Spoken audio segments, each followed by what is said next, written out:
He just wanted to sit down. Captain Elijah Cole walked through Gate 42, with his shoulders back and eyes steady, his dark skin glistening slightly under the airport lights as passengers rushed past him, some dragging tired toddlers, others carrying overpriced coffee. But none of that distracted Elijah. Today he was on the move, not to fly but simply to rest. He had finished 3 back-to-back cross-country flights and now was heading home on a jump seat, first class, courtesy of his own airline. As per standard protocol for senior pilots off-duty traveling standby with clearance for first-class seating when available, the airline system had already assigned his seat to A, which he confirmed by checking his flight manifest via the crew portal on his phone. He adjusted his uniform jacket, the wings on his chest shining with quiet pride. His name badge sat firmly over his heart, a symbol of 21 years of service, including combat flying missions overseas, followed by a flawless commercial flight record and a reputation as one of the most composed captains in the sky. He nodded at the gate agent, who recognized him with a respectful smile and waved him through without even checking his ID. Standard respect for someone of Elijah's status and history within the airline family. As he stepped onto the jet bridge, the scent of jet fuel mixed with fresh carpet cleaner wafted through the air. The plane was nearly full, but first class still had open seats. He could see to it, empty near the window, a clean leather seat that looked like a throne compared to the crammed rows in coach. He approached slowly, not expecting the resistance that would follow, because why would he? He had done this hundreds of times without a single issue until now. A tall blonde stewardess stood blocking the aisle. She wore the airline's navy and crimson uniform, crisp and neat. Her name tag read Madison, but the look on her face was anything but welcoming. Her eyes scanned him top to bottom, then narrowed with an expression Elijah had seen before, not just as a black man, but as a black man in a uniform that some refused to respect, no matter how much authority it carried. "Sir, this area is reserved," she said with a sharp tone. No smile, no courtesy, no sign of professionalism. Elijah raised an eyebrow and calmly held up his crew credentials, his fingers steady, his eyes meeting hers with unwavering patience. "I know I'm assigned here," he replied. "My name's on the manifest. I'm jump seating per seniority, standard protocol. I'm a pilot for this airline and I'm traveling home." She didn't look at the badge. She didn't ask for details. She didn't even pretend to verify anything. Instead, she stepped in front of him, blocking his path, with her arms crossed, as if guarding a sacred space. "This seat is not for passengers like you," she said, and though her words were vague, her meaning was crystal clear. Elijah's jaw tightened, but he didn't raise his voice. Instead, he tilted his head and took one slow breath, choosing peace over confrontation. Though his chest burned from the disrespect. "Mom, I'm not a passenger. I'm a captain with this airline, and that seat is protocol approved. I've flown this very aircraft before. I've trained some of your crew members. I can even fly the plane if something happens to the captain. That's how clearance works," he said firmly. But Madison wasn't listening. Her eyes filled with something uglier than ignorance. She motioned to a junior flight attendant who looked visibly uncomfortable and whispered something in her ear loud enough for Elijah to hear. "Have TSA ready in case he refuses." Passengers nearby began to murmur, watching the exchange. Some in first class looked away, pretending they didn't hear. Others whispered about what was going on. Elijah could hear the disbelief in their voices, but no one stood up. No one questioned the stewardess. No one said, "Wait a minute, this man is clearly in uniform." No one asked why a captain of the airline was being blocked from sitting where the airline had placed him. Elijah looked at the junior flight attendant, a young woman maybe in her early 20s with dark curls and kind eyes. She looked embarrassed, even ashamed, but didn't say anything. She glanced at Elijah and then away quickly, as if torn between what she knew was right and the chain of command. He turned back to Madison one last time and said clearly and slowly, "I'm going to give you one more chance to fix this before this becomes something your career will not recover from. I am not asking for special treatment. I am following the rules of the airline we both work for." But Madison didn't flinch. She smirked in that arrogant way people do when they believe their bias is backed by power and control. And she said, "You can either wait in the back or exit the aircraft, because I will not allow you to sit here." That was it not another word. Elijah reached into his jacket pocket and pulled out his phone. His fingers dialed a number quickly. The contact read Director Hall, National Ops. He tapped call as Madison turned away, still speaking to the junior crew as if she had already won this. But Elijah's voice was calm, measured as the call connected, but there was steel in it, the kind that comes from years of leading in chaos and fighting battles most would never understand. "Hello, Director Hall," he said, eyes still on Madison. "I'm currently being denied a legal and approved first-class jump seat on Flight 781 by a stewardess named Madison, who refuses to verify my credentials and has threatened to call TSA to remove me despite me being in full uniform and properly logged on the manifest." He paused, letting those words sink into the quiet tension now spreading across first-class passengers. Stared now, some with confusion, some with shame, a few with wide eyes as they realized what they were witnessing. "Yes, sir," he continued. "I'll stay on the line if you want to listen in, but I recommend contacting the captain immediately before this flight departs with a legal issue on board by." Now Madison had turned around, hearing Elijah mention the director. She looked less confident, her smirk twitching slightly, her eyes darting toward the cockpit door. The junior flight attendant was frozen, clearly uncomfortable, clearly aware that this was spiraling fast and possibly out of their control. One passenger in business class, an older gentleman in a suit, leaned toward the aisle and said quietly to no one in particular, "Isn't he a captain with this airline? I've seen him before." Another woman murmured, "This is disgusting. What is she doing?" Yet Madison stood still, holding her ground even as her grip on controls slipped. "Director Hall spoke firmly through the phone." Elijah nodded slowly. "Yes, sir. I'll wait. Thank you for handling this. Immediately I'll remain professional." Then 2 minutes later, the cockpit door opened, and the current flight captain stepped out, a tall man with graying hair and a veteran's walk. His eyes landed on Elijah, and then flicked to Madison, confusion flashing across his face. "Captain Cole, what are you doing out here, sir? We've got your seat reserved inside. Is everything all right, Mad?" Face turned pale, her mouth opened, but no words came. The passengers in first class now looked from her to the captain, then back again, their faces filled with the realization that something very wrong had just occurred, and they had all watched it happen. Elijah kept his voice calm, professional, steady. "I was being prevented from boarding my assigned seat by your lead stewardess.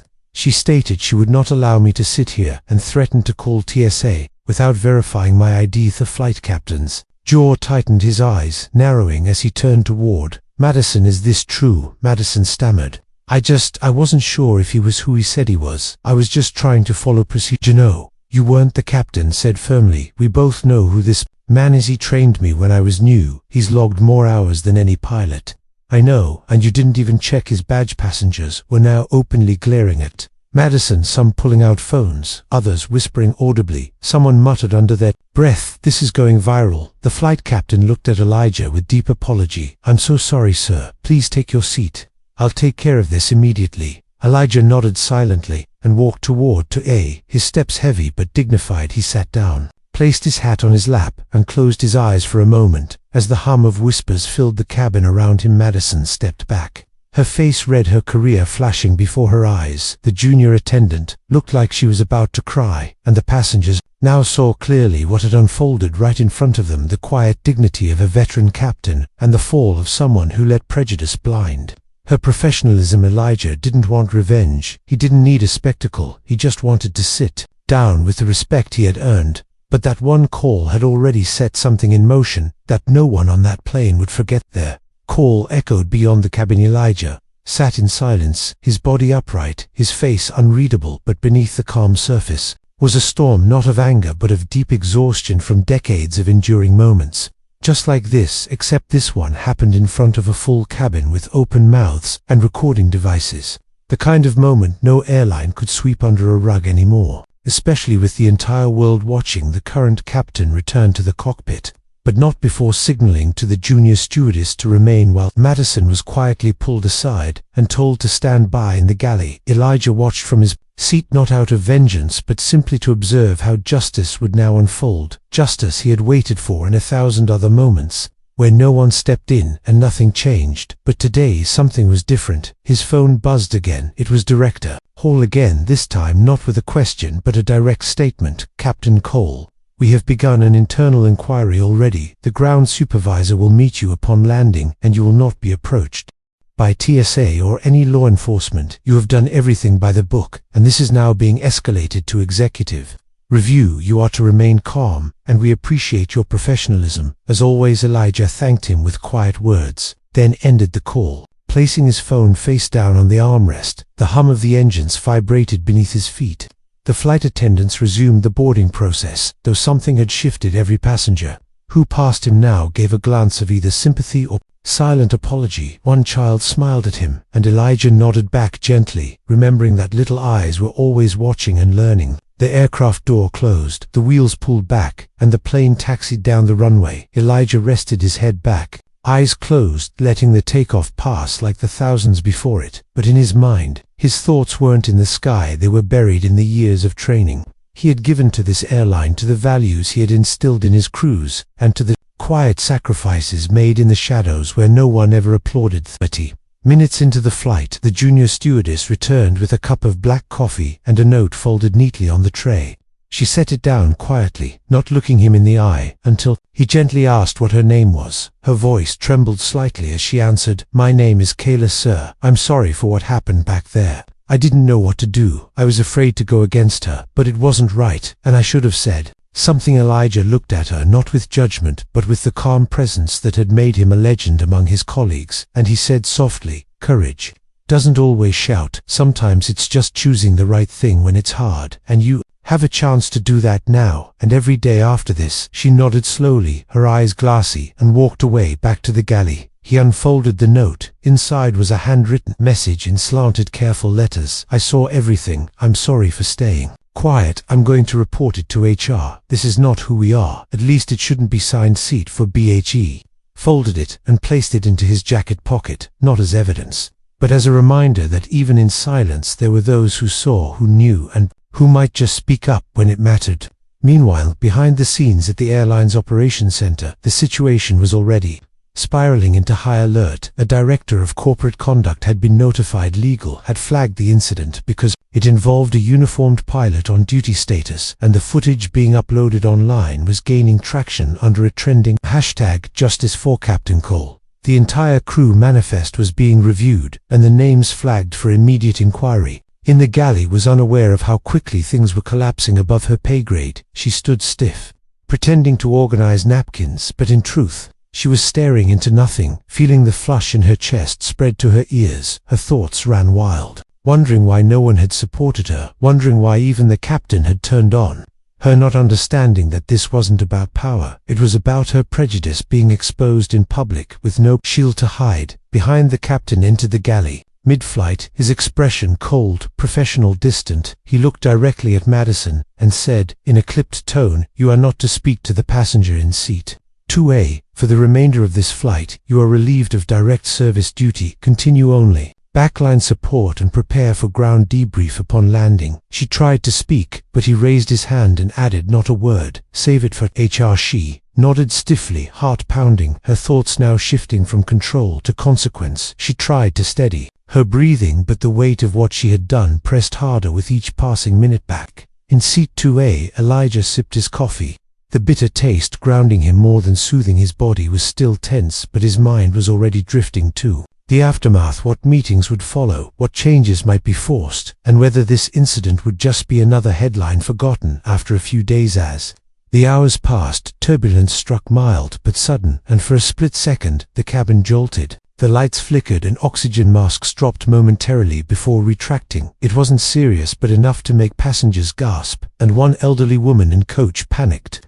Elijah stood up instinctively, walking down the aisle, steady despite the shifting cabin, his voice calm, clear, commanding, as he reached her side and placed a gentle hand on her shoulder.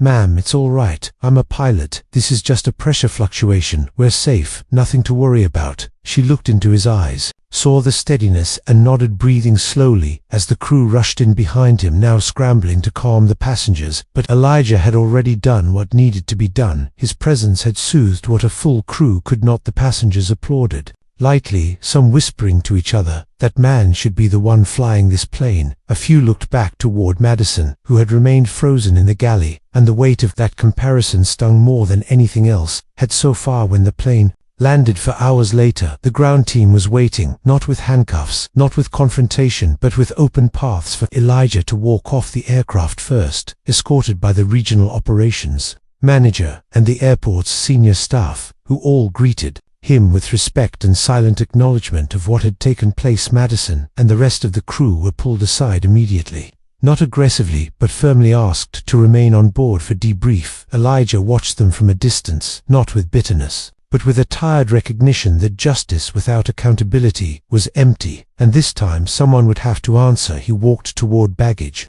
claim, slowly greeted by other off-duty pilots who had heard the story already spreading like wildfire. Within the industry, his phone buzzed non-stop messages of support, former cadets thanking him for standing tall, others sharing their own stories of bias swept under the rug. Then a call came from the vice president of flight operations, not just a manager, not just HR, but a top-level executive who didn't sugarcoat his words.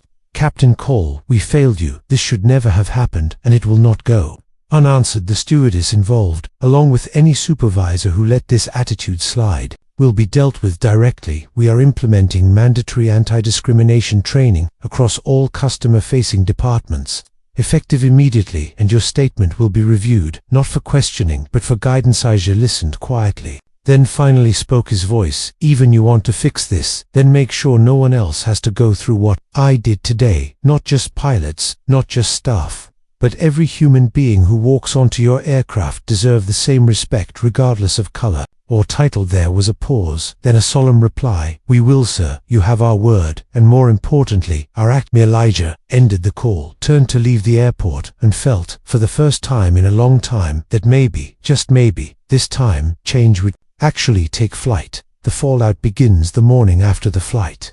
Elijah sat quietly at his dining table in his modest but beautiful Atlanta home, the sunlight slipping through the blinds, painting long yellow lines across his polished uniform jacket hanging by the wall. His phone sat beside a steaming cup of tea, its screen already flashing with unread messages, calls, missed emails waiting. But Elijah didn't rush. His hands were steady, his soul focused. He had learned long ago that quiet strength always beat loud chaos, and today he would need every ounce of that strength.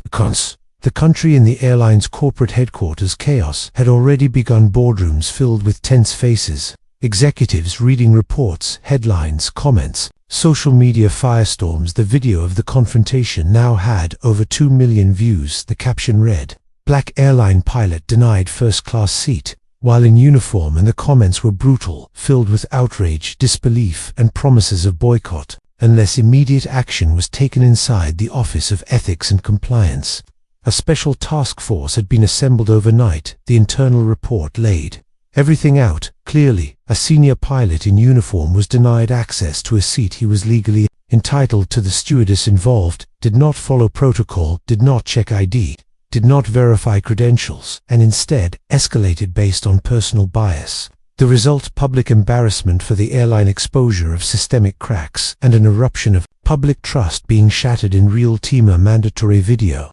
conference was scheduled for all crew members across the country. Every stewardess, flight attendant, and support agent was to attend. A senior executive with decades of service opened the call, his face grim and tone cold. He said clearly and without hesitation, "What happened on Flight 781 is not an isolated event. It is a reflection of a deeper issue we have ignored for too long, and it ends now." The stewardess in question has been placed on unpaid leave pending investigation. Her supervisor and training manager have also been suspended until further notice, and every one of you will now undergo a new program designed not to save face but to fix what we have failed to address. Elijah received a personal visit, not from a PR representative, not from some distant manager, but from a high-ranking VP who flew into Atlanta just to speak to him in person. The knock at the door came mid-morning, and when Elijah opened it, he found a woman in a dark suit standing straight, her eyes serious, her hands holding a sealed envelope. She introduced herself quietly and asked to sit, and Elijah let her in, not out of trust but out of courtesy, because he wanted to see what they would say face to face. She handed him the envelope and began to speak, every word carefully chosen. "Captain Cole, this letter contains our official apology and acknowledgement of what you endured on behalf of the airline and the board of directors. We want to say this in person because a letter isn't enough. We also want you to know that we are initiating structural reform based on your incident. Not only will the crew involved be disciplined, but we are implementing a reporting pathway where no incident like this goes unrecorded or ignored. And we want you to lead that change." Elijah blinked once, then leaned forward, not out of pride but out of stunned caution. "Lead the change. What do you mean?" The VP opened a folder and showed him a proposed outline, a new internal position, a liaison role between executive management and frontline crew, focusing entirely on equality, ethics and treatment of all staff regardless of race, gender or background. It would be built around Captain Cole's voice, his experience, his authority and his command of respect across the airline. He would become the very change they needed, someone who had seen it all from both the skies and the ground. For a long moment, Elijah said nothing, his eyes scanning the paper, his hands steady, but his heart conflicted because part of him didn't want to be the face of another cleanup operation, didn't want to be a shield for an airline saving its image. But then he thought of Kayla, the young stewardess who had apologized, of the woman in seat for B who left the note, of the passengers who now knew better because they had seen the truth with their own eyes. He asked her directly, will this position have real power or just polite meetings? Will I be allowed to speak openly or be silenced by legal filters? Will I be able to protect the next young pilot from being told they don't belong by someone who wears the same badge? And she answered him with clarity, you will have executive access. Your reports will go to the board directly, not filtered through HR, not watered down by PR. Your presence will be protected and your voice unedited. We are not asking you to make this look good. We are asking you to make this right. Elijah nodded slowly, not with excitement, but with a grounded sense of purpose, because this wasn't a promotion. This was a responsibility, and maybe, just maybe, it was the first time someone was offering him more than just an apology. Elsewhere, Madison sat in a silent office, her badge turned in, her access revoked, her phone filled with silence. No support, no comfort, no colleagues reaching out. Her union was reviewing her case, but the evidence was clear. The statements were damaging, and her history wasn't clean. Other minor complaints now surfaced, small whispers that had been ignored, now piled on top of one another, and the truth she had buried for so long was now unearthing itself in the harshest way possible. She looked at her reflection in the dark computer screen. No makeup, no smile, just the face of someone who thought her authority was unquestionable until it wasn't, and deep inside she knew this wasn't about one incident. It was about a pattern, a choice she had made over and over again, to judge, to assume, to assert, and now the cost had come full price. She would later receive a letter, not just terminating her position, but banning her from being rehired under the airline ever again. A permanent stain, one that followed her to every future job interview and every hopeful restart. Back in the cockpit, Elijah attended his first closed-door meeting as liaison and executive advisor for equality. He stood in front of 15 senior leaders, all listening to him, not as a subordinate, but as someone they had failed to listen to before. He opened with a story, not about himself, but about another pilot. Years ago, a man who looked like him, who had been denied a promotion 3 times despite perfect scores because someone didn't believe passengers would trust a black man in charge. The room was silent as Elijah spoke, not out of anger but out of truth. He didn't ask for pity, he demanded accountability, and by the end of that meeting, not one eye was dry, not because of emotion, but because they finally saw what they had chosen not to see. He left the room that day not feeling victorious, but feeling grounded, and for the first time in years he felt seen, not just as a captain, not just as a symbol, but as a man who had carried pain quietly, who had waited for justice patiently, who had given loyalty even when it wasn't returned, and now he was leading others not by force, but by truth. That night, Elijah returned home late, the sky dark and quiet, his uniform now hanging beside a new plaque, gifted by the airline, engraved with words that mattered more than medals to Captain Elijah Cole, for standing firm when others turned away, for speaking truth when silence was safer, for changing not just a flight but an entire direction. He stood before it and finally allowed his shoulders to drop, his breath to slow, and his heart to rest, because the fight wasn't over, but the silence was, and now the skies felt just a little more fairy storm behind the applause. Captain Elijah Cole stood before the press that morning, his posture tall but calm, his uniform perfect, his words already chosen, not for attention, not for revenge, but for truth. The podium bore the airline's emblem, the crowd before him a blend of journalists, flight crews, executives, and passengers who had followed the incident since day one. The room was quiet, the lights bright, the air heavy with expectation, but Elijah was not afraid of the spotlight. He had flown through real storms, and this was only wind. I joined this airline years ago. I believed in its values. He began, his voice steady and without hesitation. I believed that if I worked hard, flew well, treated everyone with respect, then respect would come in return. But what happened to me on that flight revealed something deeper, a hidden culture that had learned how to smile on the surface, while keeping doors quietly shut behind the scenes. There were no interruptions, only a sea of blinking cameras and listening hearts. His words cut through the room like slow thunder, not loud but impossible to ignore. Do not speak today as a victim because I refuse to wear that name. I speak as a pilot who earned his wings, as a man who gave everything to an industry that has too often overlooked the very people it relies on to fly its planes, keep its schedules, and represent its promises. He paused only briefly, scanning the faces before him, some nodding, some wide-eyed, some tearful, others ashamed, but all locked into his voice and presence. We cannot change the past, he continued, but we are responsible for what we tolerate from this day forward. No more excuses, no more blind eyes, no more pretending racism is a relic of the past when it still lives in our policies, our hiring, our promotions, and even our cabins. Behind him stood Kayla, the young stewardess who had quietly come forward after the flight, her presence symbolic of those who chose courage even after silence. Also present was the woman from seat 4B, who had written that note, a quiet figure holding a small placard that read, "Respect is not optional." As Elijah finished, the room erupted, not into claps, but into something heavier. An awakening. People stood not to celebrate, but to recognize the turning of a page. Something in their world had been forced open, and the weight of that truth settled on their shoulders.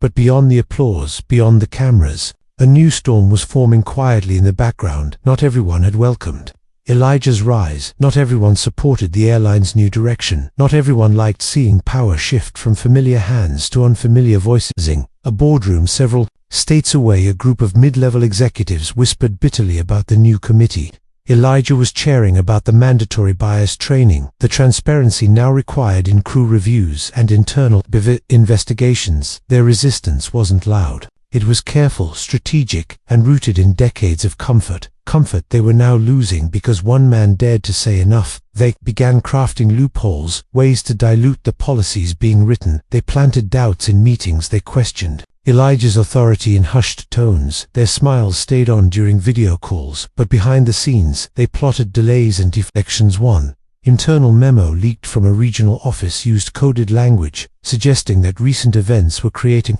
unnecessary disruptions in morale, suggesting that focus should return to operational efficiency instead of what they called social distractions. Elijah received a copy of that memo, anonymously slipped under his door, typed cleanly without signature, but clear in intent, and he knew this fight was far from over, because racism never vanishes, it only hides in new uniforms. Instead of anger, he responded with action. He requested a full audit of past complaints of racial bias submitted by crew and staff over the last 5 years. The executive board approved it reluctantly, hoping it would yield little, but the results shocked everyone, including Elijah himself. Dozens of cases ignored, silenced, or dismissed without full investigation. Stories that mirrored his, some worse, filed away under noise or miscommunication. Names erased, reputations broken, careers stalled, all because someone did not look or speak or believe the same as those in power. He compiled the data into a confidential report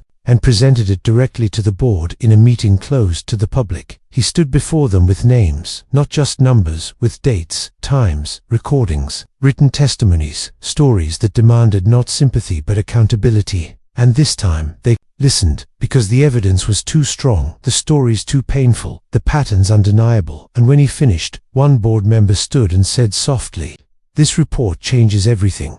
New policies were drafted immediately, anonymous reporting channels were strengthened, regional managers were replaced, anti-retaliation laws were reinforced, and Elijah was appointed to oversee their implementation, with full authority to terminate any staff proven to obstruct or delay justice. Meanwhile, Kayla, the young stewardess who had once been too scared to speak, was promoted to a new role in internal affairs, specifically assigned to investigate crew behavior and ethics. Her transformation became a quiet symbol that growth is possible, that fear can become purpose when guided by the right example. That woman from seat 4B, a civil rights lawyer in her own right, volunteered to help rewrite passenger rights documentation ensuring future travelers would never be silenced if they spoke up about discrimination, abuse, or misconduct. She met with Elijah, personally shook his hand, and said, "You changed more than just a flight, you changed the direction of a company." But not all were happy. Several former crew filed wrongful termination lawsuits, claiming they were scapegoats for a political agenda, trying to regain their positions by painting themselves as misunderstood employees, and claiming Elijah's rise was favoritism based on image, not merit. One major news outlet even ran a piece suggesting the airline's changes were performative, meant to survive public backlash rather than implement lasting reform. Elijah responded, not with press conferences, but with quiet service, continuing to chair committees, mentor new pilots, and write a curriculum now taught in every new crew onboarding session. Across the airline, months passed, and the air began to shift slowly. Truly, this time passengers started noticing better treatment. Black pilots began receiving more support, promotions came more fairly, diversity actually increased in hiring panels, and something rare began to grow from the ashes of pain, real trust. Then came the day Elijah was invited to speak at the National Aviation Safety Summit, not because of his incident, not because of his viral story, but because of the policies he had helped create that were now being studied by other airlines trying to fix their own hidden fractures. He stood at that summit, not as a man who was once humiliated, but as a man who refused to stay silent, a man who reminded the entire industry that accountability is not a threat, but a promise, that if the skies belong to everyone, then so must the respect that flies within them. He returned home after that speech, placed his notes beside his old Air Force medals, and sat in the quiet of his living room. His phone buzzed again. Another young pilot, reaching out, thanking him, asking for advice, asking how to carry the same weight with the same grace. And Elijah texted back what he always believed: real strength is not just flying above storms, but standing through the ones that try to break you. Because in the end, his legacy was not just measured in miles flown, but in hearts changed and systems rebuilt. The ones who tried to break him. The sun had barely risen when Elijah received the message. It was short and clean, just 3 lines from an unknown internal sender. "They're targeting you, watch your back, the old guard is pushing back again." No signature, no sender ID, just silence after the final word. But Elijah didn't panic, because the storm had never truly passed. It had only moved farther out, like a wave waiting to return stronger. And this time he was ready. Inside the airline's upper executive rooms, a quiet rebellion had begun. The reforms Elijah had pushed through had exposed too many names, too many protected employees with histories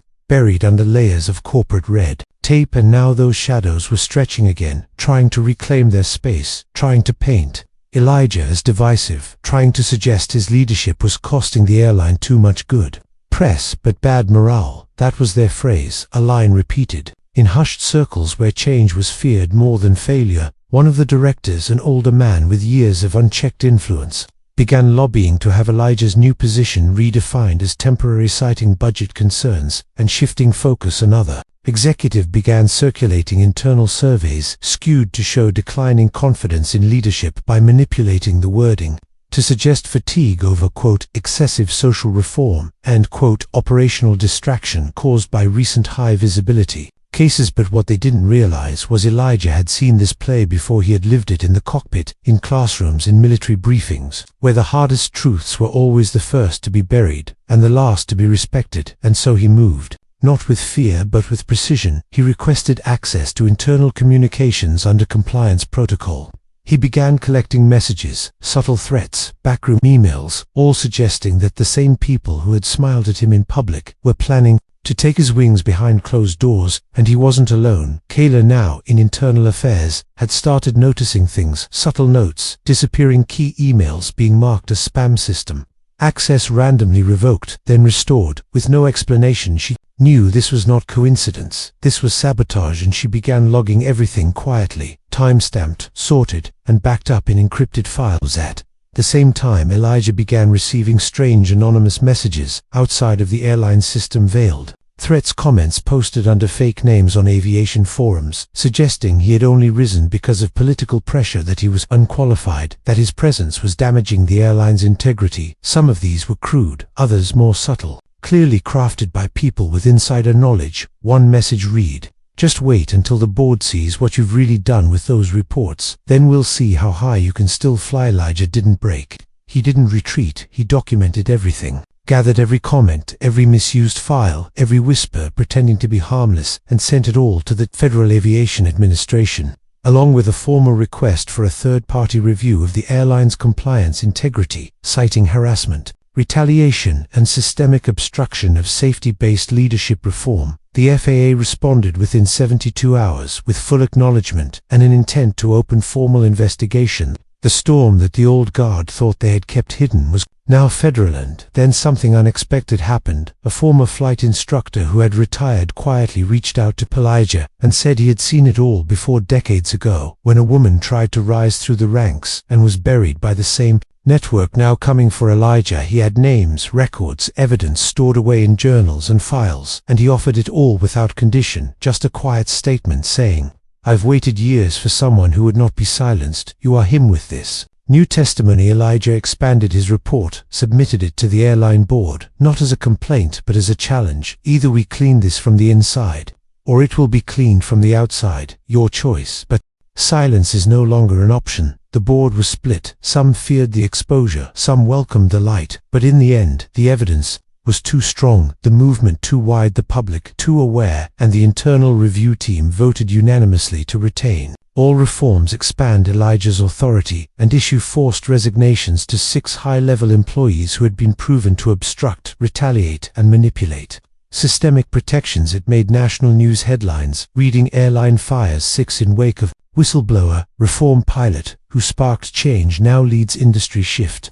Elijah's name was everywhere again, but this time not as a victim, not as a token, not as a headline used for temporary sympathy, but as a symbol of change that did not collapse. Under pressure, he received letters from young black cadets, letters from mothers who said their children now pointed at pilots and said, "I want to be like him." He received a letter from the child who had smiled at him on that flight, who had watched him stand tall even when denied his seat, now writing from school saying, "I told my class about you. We watched the video and everyone clapped." But even more powerful were the letters from within, from flight attendants, from staff who had once stayed silent and now were speaking out, saying, "I never thought I could, but you showed me how," saying, "I was afraid until you weren't," saying, "I thought this job would always hurt until you proved it could."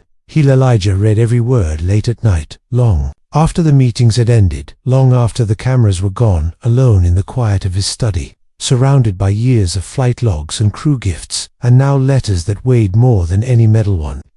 Weeks later, as the skies settled again, he stood in front of a new graduating class of flight officers, young, bright, full of fire and uncertainty. He told them not just how to fly, but how to lead, how to stay calm in storms, and how to never accept silence as a substitute for peace. He looked each of them in the eyes and said, "If you ever find yourself standing alone, know that you are not truly alone, because I stood there first, and I am still standing." And the room rose, not in applause, but in quiet respect, the kind of respect that lives deeper than sound, because they knew they were being taught by someone who had fought not just gravity, but systems, and had risen without falling. But even then, Elijah knew the battle was not over. Racism does not retire, injustice does not vanish. Resistance only learns how to hide. But now the system had a voice, a protector, a pilot, who no longer just flew planes, but flew truth across walls that once silenced it. The seat that changed everything. The years moved forward as they always do, one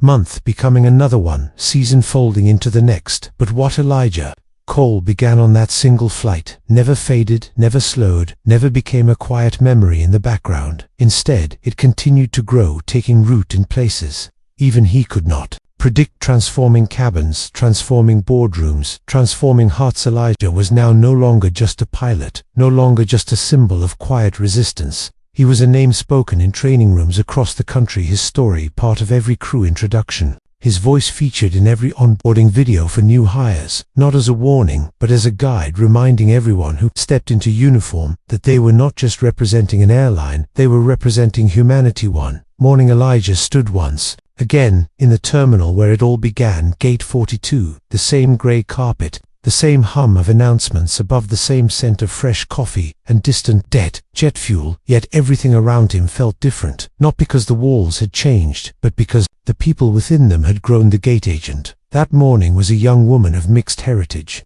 She smiled brightly and greeted him with genuine warmth, her words filled not with forced courtesy, but with recognition. "Welcome back, Captain Cole. Your seat is ready in 2A, she said, her voice soft but strong, and Elijah nodded once, returning the smile, not because he needed special treatment, but because for the first time in a long time, he felt like he truly belonged. He stepped onto the jet bridge. A new stewardess met him. Her name was Amira, a first-generation immigrant who had studied Elijah's story in her training binder. Her eyes lit up as she spoke. "It is an honor, sir. We studied you. We read about what you did. I hope I make you proud." Elijah paused, looked at her gently, and said, "You already have. Just by being here, with your head high and your heart open, you make the skies better." She guided him to his seat respectfully, and as he settled into 2A, the same seat that once became a battlefield, he looked out the window at the tarmac below, the sun rising through the clouds, and for the first time in years he felt peace, not the temporary peace of a silent room, but the deep peace of knowing that change had truly taken hold. While passengers